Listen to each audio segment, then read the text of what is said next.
नमस्ते। बिहार के सभी शिक्षक भाई बहन को आनंद कौशल का प्रणाम। आप लोगों का लगातार फोन आ रहा है। अभी शाम में एक पत्र निकला है। सरकार बहुत नियोजित शिक्षकों के लिए संजीदा हो गई है। इधर वाला लाइट जरा बंद कर दीजिए। सरकार जो है ना, अचानक बहुत मेहरबान हो गई है नियोजित शिक्षक पर बिहार के। और कमेटी भी बन रहा है तुरंत, और कमेटी का रिपोर्ट भी आ जा रहा है तुरंत। इसलिए उस सब से घबराना नहीं है। आपकी बहाली आप याद रखिए 60 साल तक की के लिए हुई थी, और 60 साल के पहले कोई भी लोग आपको आपके नौकरी से नहीं हटा सकता है। ये फरमान, तुगलकी फरमान अभी माननीय हाईकोर्ट का इतना टिप्पणी हुआ है शिक्षा विभाग के पदाधिकारी पर कि आप पद का दुरुपयोग कर रहे हैं। सब कुछ समझना चाहिए। अपने पद के गुमान में नहीं आना चाहिए, पद का दुरुपयोग नहीं करना चाहिए। ये सारे लोग को समझ में आना चाहिए। नियम बना करके, अनाप शनाप बात को उसमें शामिल करके, कमेटी बनाने का बात कह के फिर तुरंत उस पर हटाने का निर्णय लेकर के कि जो 3 बार में नहीं पास करेंगे उनको हटा दिया जाएगा कि ये ऐसे चलता है क्या? आप पॉलिसी कुछ बना दीजिएगा तो कम से कम आप उसको देखिएगा कि नहीं, संविधान में क्या पावर दिया गया है उसको तो आपको देखना पड़ेगा ना, कि हम लोगों को भी संविधान का सुरक्षा प्राप्त है। संविधान से ऊपर कोई नहीं हो सकता है, इतना अब आप लोग याद रखिए। और ये 3 बार में हटा देंगे, ये सब जो है ना बस इनका पत्रे तक रहेगा। अभी हम लोग बैठे हुए हैं, सोमवार को भी बहुत सारे लोग केस कर चुके हैं, विशिष्ट शिक्षक नियमावली को लेकर के चैलेंज कर चुके हैं माननीय हाईकोर्ट पटना में। कल बिहार के सभी शिक्षक संगठन पटना में एक साथ बैठने के लिए रणनीति बना रहे हैं। एक साथ है सभी शिक्षक संगठन, एक दिन पटना में अब निर्णायक आंदोलन करेंगे। अभी आप लोग देख रहे हैं, कुछ लोग इधर बोल रहे हैं, कुछ लोग उधर। आप निश्चिंत रहिए, हम लोग प्रयास कर रहे हैं कि सब शिक्षक गोलबंद हो और एक साथ बैठे, एक तिथि को निर्णायक, इस बार निर्णायक अक्षर में कफन बांध करके आंदोलन के लिए तैयार रहना है। ये पत्र आया है, फोन आ रहा है, बहुत उसमें विचलित होने का जरूरत नहीं। ये तो ऐसे ही है, कुछ भी पत्र निकाल देते हैं। कभी कहते हैं हम संगठन को नहीं मानेंगे, कभी कहते हैं आप बोलिएगा तो आपको एकदम सजा दे देंगे। हमको मतलब मेरे फ्रीडम ऑफ स्पीच के राइट को हमसे छीन लेना चाहते थे। आज देखिए माननीय हाईकोर्ट पटना ने उनको क्या आईना दिखाया है। इसलिए आप लोग निश्चिंत रहिए, अभी बहुत घबराने का जरूरत नहीं है। 10 तारीख तक धैर्य से रहिए, परीक्षा है। आप हम लोग तो यही कह रहे हैं ना कि जो है परीक्षा का क्या आवश्यकता है। एक बार परीक्षा हमारा ले लिया बिहार सरकार, बोला दक्षता परीक्षा दीजिए, 3 बार में पास नहीं करिएगा तो आपको हटा देंगे। वो परीक्षा हो गया। फिर लेके आ गया कि अभी विशिष्ट शिक्षक नियमावली ला रहे हैं, इसमें 3 बार पास नहीं करिएगा तो हटा देंगे। तमाशा है। एक बात जान लीजिए, अपने शक्ति को पहचानिए। और जो सरकार ऐसा कर रहा है ना, वो रहेगी कि नहीं रहेगी, अगले बार इसकी व्यवस्था में लग जाना पड़ेगा।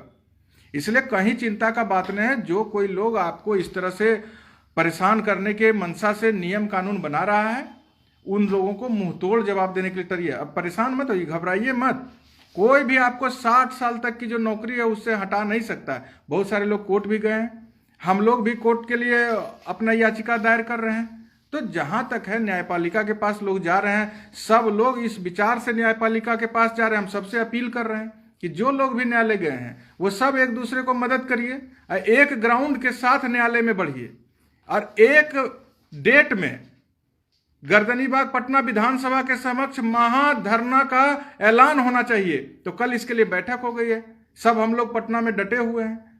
और आप निश्चिंत रहिए, इस बार हमको लगता है कि सब लोग एकदम एकजुट होकर के इस जो तानाशाही है बिहार सरकार की, इसके खिलाफ हल्ला बोलेंगे और मजबूत लड़ाई लड़ी जाएगी। तमाम भाई बहन धैर्य से रहिए, 10 तारीख तक अभी इंतजार करिए। उसके बाद जो स्थिति होगा सब लोगों के बीच में स्पष्ट कर दिया जाएगा। आप जितने भी लोग हैं, किसी भी लोग को इस तरह के पत्र से घबराना नहीं है। ये तो ऐसा ही है, जब मन में आता है, जो मन में आता है, शिक्षा विभाग पत्र निकाल देता है। तो इस बार इनको अपनी ताकत, अपनी एकजुटता का एहसास कराना है। न्यायालय में भी अगर हम गए हैं तो एकजुटता के साथ, कोई किसी का भी हो, उनको सपोर्ट सब मिल करके करे।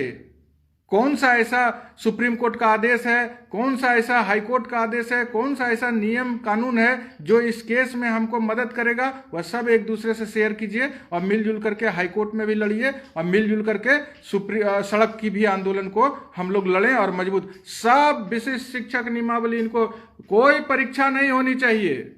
जब अब सरकार अड़ गई है ना, तो हम लोग भी अब अड़ गए हैं कि बिना परीक्षा जो हम लोगों का सुझाव गया था, बिना शर्त राज्यकर्मी का दर्जा वह आपको देना पड़ेगा या कुर्सी खाली करना पड़ेगा।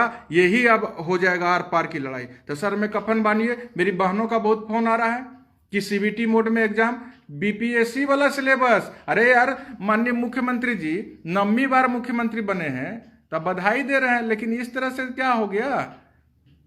मामूली परीक्षा गांधी मैदान में, क्या ऐसे उंगली इशारा करके मामूली परीक्षा, और 9वीं बार मुख्यमंत्री बन गए तो अब जो है सो बीपीएससी का सिलेबस और टीआरई 1 टीआरई 2 का जो है शिक्षक बहाली का सिलेबस और सीबीटी मोड में एग्जाम, तो उसी समय कह देते हैं कि बाध्यकारी ये सब नियोजित शिक्षक करो, बीपीएससी पास। तो ये सब नहीं चलेगा, इस सब से घबराइए ना। आप तो संघर्ष के साथी मेरे भाई बहन, संघर्ष के बदौलत यहाँ किसी की कृपा पर पहुंचे हैं क्या? संघर्ष पे पहुंचे हैं और अपने आप पे भरोसा रखिए। मेरा संदेश है बिहार के एक एक शिक्षक के पास राइट साइड में शेयर का बटन है, शेयर कीजिए और सब लोग के पास बुलंदी से पहुंचा दीजिए कि घबराने का जरूरत नहीं है।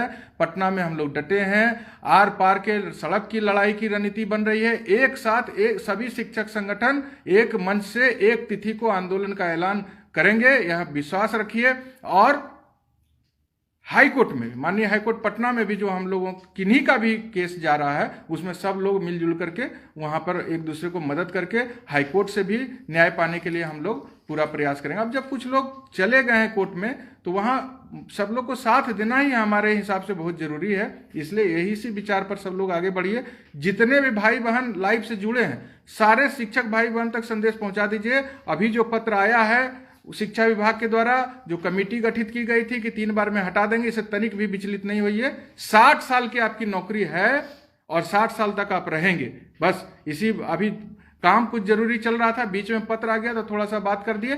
फिर कल की बैठक होती है, उसके बाद सीधे पटना से आपके पास हम जुड़ेंगे। फिलहाल धैर्य से रहिए और निर्णायक संघर्ष के लिए तैयार रहिए। धन्यवाद। सभी शिक्षक को कोटि कोटि प्रणाम।